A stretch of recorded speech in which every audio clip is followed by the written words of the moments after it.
Benjamin Cole had tracked men through canyons, scorched white by the sun, through forests so thick they swallowed sound, and across plains where the wind erased all traces of life.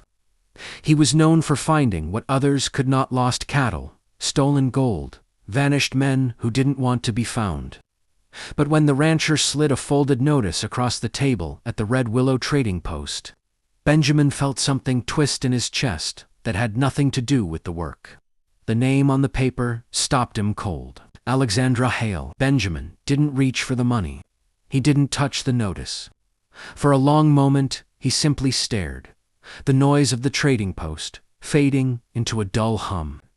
The rancher, a thick-necked man with worry carved deep into his face, cleared his throat. "She disappeared 3 weeks ago," the man said.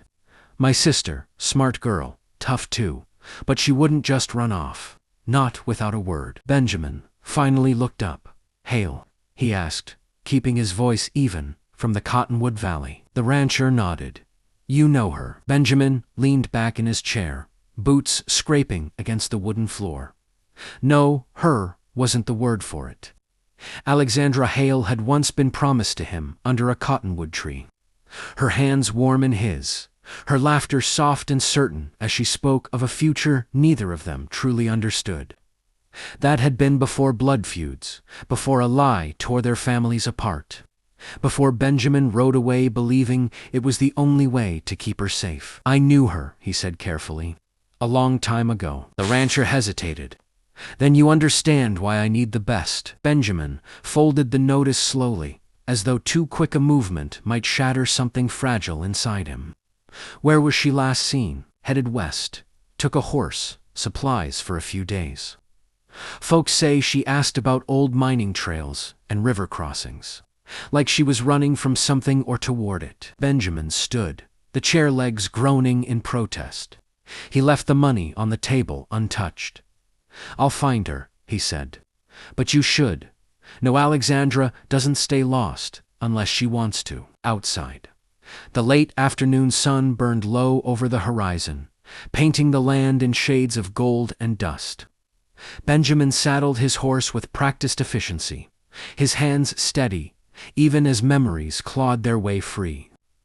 Alexandra, as she'd been at 17, defiant eyes, ink-stained fingers from her books, a spirit too large for the narrow future laid out for her. He'd left without goodbye, told himself it was mercy. Now the trail stretched before him, faint but unmistakable. A lighter horse, careful pacing, someone who knew how to travel without leaving much behind. Alexandra, Benjamin, followed the signs west, through dry creek beds and over rocky rises. As dusk fell, he found the first real proof-a-scrap of blue cloth snagged on a thorn bush. He recognized it instantly. She used to tie that same color around her hair when she rode. "She's alive," he murmured to the empty land. Night came on swift and quiet. Benjamin made camp beneath a sky crowded with stars, sleep slow to find him. Every mile he rode pulled him closer to the woman he'd loved and to the truth he'd spent years avoiding. If Alexandra Hale had disappeared, it wasn't by accident. And if she had changed, Benjamin suspected he had too. The trail sharpened with the morning light. Benjamin rose before dawn, stamped out his fire, and studied the ground while the world still slept. Alexandra's tracks grew clearer as the hours passed, not careless, but confident. She wasn't wandering, she was choosing her path. That unsettled him more than signs of a struggle ever could. By midday, the land shifted from open plains to broken hills, dotted with scrub oak and juniper. Benjamin dismounted, running his fingers along a stone where a boot heel had scuffed the dust. Alexandra had paused here. He could almost picture her standing on the rise, scanning the valley ahead, calculating risk, the way she always had. She'd never been the kind of woman to wait for rescue. A sudden sound metal against stone pulled him low. Benjamin slid behind a boulder, hand moving to his revolver. From the trees ahead came the unmistakable clang of a pickaxe. Mining camp. Benjamin frowned. The notice said, Alexandra vanished. Not that she'd joined a camp. He moved carefully, circling until he had a clear view. The camp was small 3 tents, 1 wagon, a crude fire pit. 2 men worked a shallow cut in the hillside. A third sat near the fire, rifle across his knees, and there standing at the edge of the camp, sleeves rolled, hair pulled back in a practical knot, was Alexandra. Benjamin's breath caught. She looked older, harder sun-darkened skin, shoulders strong from work, a knife at her hip, worn like she knew how to use it.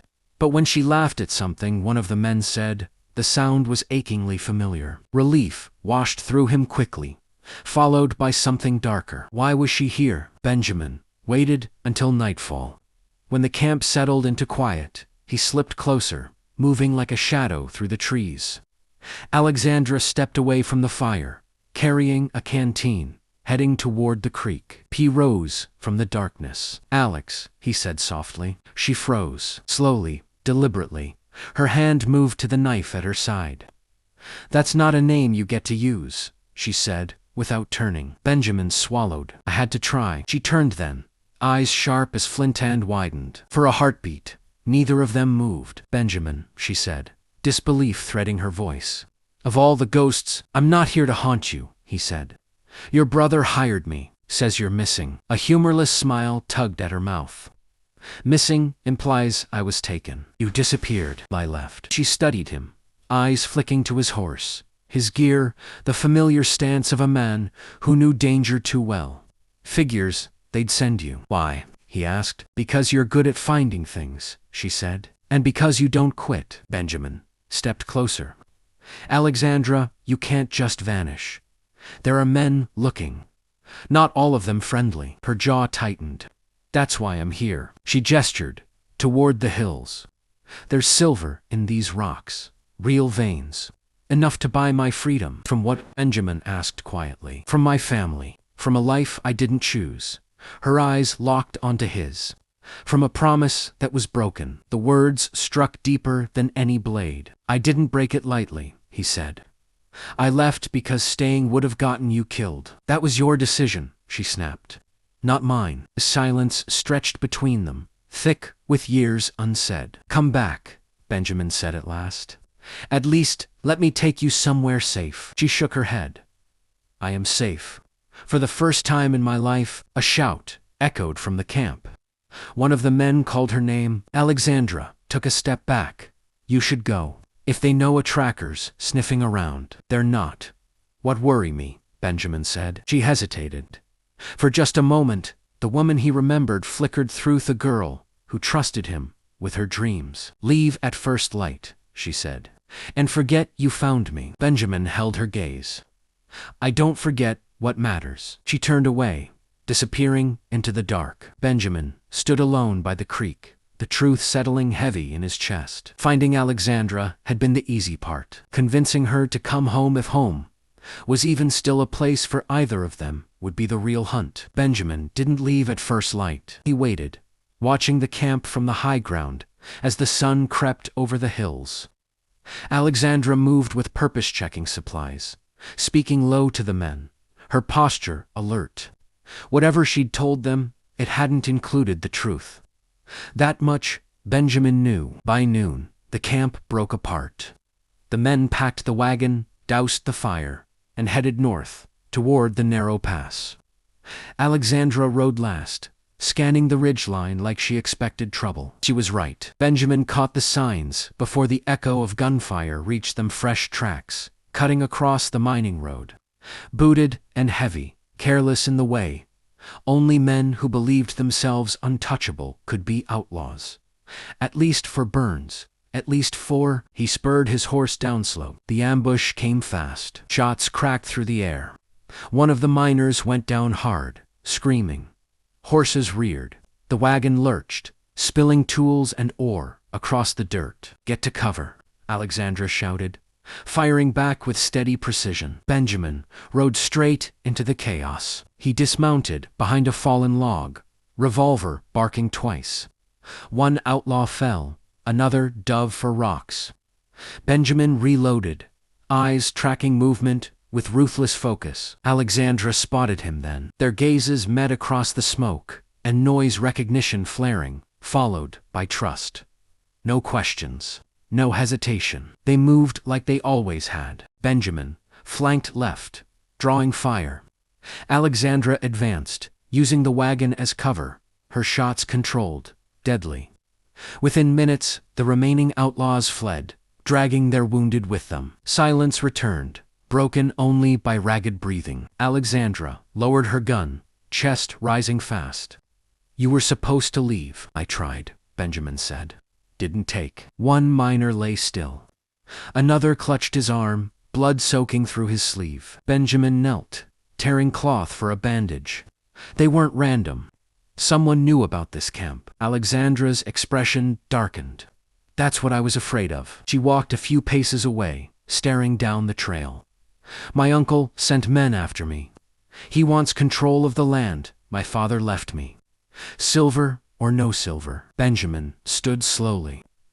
"Then you're in more danger than you know." "I know exactly how much danger I'm in," she said. "That's why I didn't want you involved." He stepped closer, too late. For a moment, the tension between them shifted, no longer just about the past, but the present reality, pressing in, survival, choice. The miners decided to abandon the claim, fear outweighing greed. By dusk, they were gone, leaving Alexandra alone with Benjamin and a wagon full of ore she couldn't protect by herself. She exhaled sharply. "Looks like I'm officially missing again." Benjamin studied the fading light. "There's a cabin east of here. Old trapping post. We can lay low." She hesitated, then nodded. "One night, that's all." The ride was quiet. The land felt closer somehow, shadows stretching long. The weight of unspoken words heavy between them. At the cabin, Benjamin lit a lantern while Alexandra checked the door and windows, like a woman used to watching her own back. She winced as she cleaned a scrape on her forearm. He handed her a canteen. Their fingers brushed. Neither pulled away. "You left without a word," she said quietly. "I thought you'd died." "I wanted you to hate me," Benjamin replied. "Seemed easier than knowing the truth." "What truth?" "That I loved you enough to walk away." She laughed once. Bitter. "That's a fine kind of love." Silence settled again, thicker now. Outside, a branch snapped. Benjamin's hand went to his gun. Alexandra reached for hers. Their eyes met no anger now, only something raw and unresolved. Whatever hunted Alexandra hadn't given up, and whatever bound them together hadn't broken. The knock came just before dawn. Not loud, not careless. 3 measured raps against the cabin door. Benjamin was already awake. He slid from his chair, revolver drawn, and motioned for Alexandra to stay back. She ignored him, moving to the side wall, rifle raised, eyes sharp. "Cole," a voice called softly. "We don't want trouble." Benjamin's jaw tightened. He recognized the voice. "Eli Mercer," he said. "You've got a habit of finding the wrong doors. Only when the money's right." Benjamin opened the door a crack. 4 men stood outside, spread just enough to look polite. Eli tipped his hat, smiling thinly. "Hand over Alexandra Hale," Eli said. "This doesn't need to get ugly." Alexandra stepped into view. "You tell my uncle he'll never own what my father left me." Eli shrugged. "He said you'd say that." The first shot came from Alexandra. Chaos followed. Benjamin slammed the door shut as bullets tore through the wood. He fired through the window. Dropping 1 man, Alexandra moved fast, kicking over the table for cover, reloading without hesitation. Smoke filled the cabin, wood splintered. Pain flared as a bullet grazed Benjamin's shoulder, but he stayed on his feet. They burst through the back door together, racing into the trees as the cabin erupted in shouts. The forest swallowed them, branches clawing at clothes and skin. They didn't stop until the sun crested the hills. Alexandra leaned against a tree, breath shaking. Benjamin pressed a cloth to his bleeding shoulder. "You should have stayed gone," she said, voice unsteady. "Not this time." They sat there in the quiet aftermath, adrenaline fading, the truth impossible to outrun any longer. "I was promised to you," Alexandra said finally, before everything fell apart. Benjamin nodded. "I never forgot. My uncle used that promise like a chain, she continued. When you left, he decided he'd own me, instead through land, through blood. Benjamin's fists clenched. I should have come back. Yes, she said simply. You should have. The honesty hurt more than the wound. They rode hard all day, aiming for the border town, where law and distance might buy them time. By nightfall, the town lights flickered ahead, like a fragile promise. At the edge of town, Alexandra reined in her horse. If we go in, she said, there's no more running. My uncle will come. So will the past. Benjamin met her gaze. Then we face it. She searched. His face older now, scarred but steady. The man she'd loved, the man who'd left, the man who'd come back. Was I ever really your bride? She asked softly. He dismounted, stepping closer. In every way that mattered. She took a breath, then nodded. Then don't leave again. He rested his forehead against hers. I won't. Together, they rode into town toward confrontation. Toward truth, toward whatever future waited on the other side of all they'd lost. The town of Ridgeway woke early, and trouble woke with it. Benjamin and Alexandra had barely secured a room above the livery, when the sound of boots and raised voices carried up from the street. Benjamin looked out the window and counted 6 riders, dismounting in front of the sheriff's office.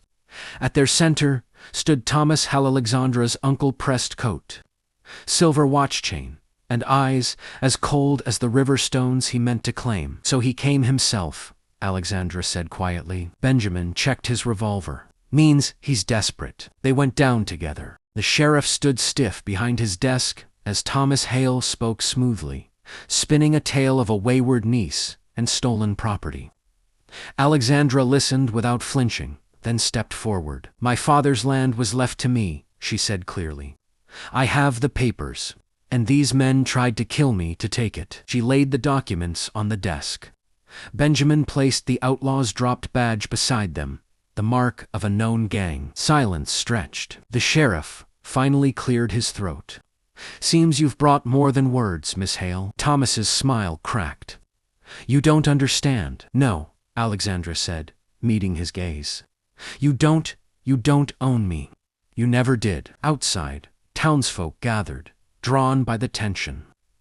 The sheriff's hand rested on his badge. Mr. Hale, he said firmly, you and your men are welcome to leave Ridgeway. Now. Thomas glared at Benjamin, then at Alexandra, seeing, at last, that he'd already lost. He turned and walked out without another word. The danger passed as quietly as it had come. That evening, the sun dipped low over Ridgeway, painting the sky in gold and fire. Alexandra stood at the edge of town, the land stretching wide and free before her. I thought freedom meant being alone, she said. Benjamin joined her. Sometimes it means choosing who stands with you. She took his hand. Steady, sure. Stay with me. He smiled. I already have. The tracker had found his bride at last, not as a promise made long ago, but as a choice made now. And this time, neither of them would be lost again. Don't forget to like, comment, and subscribe for more Western stories.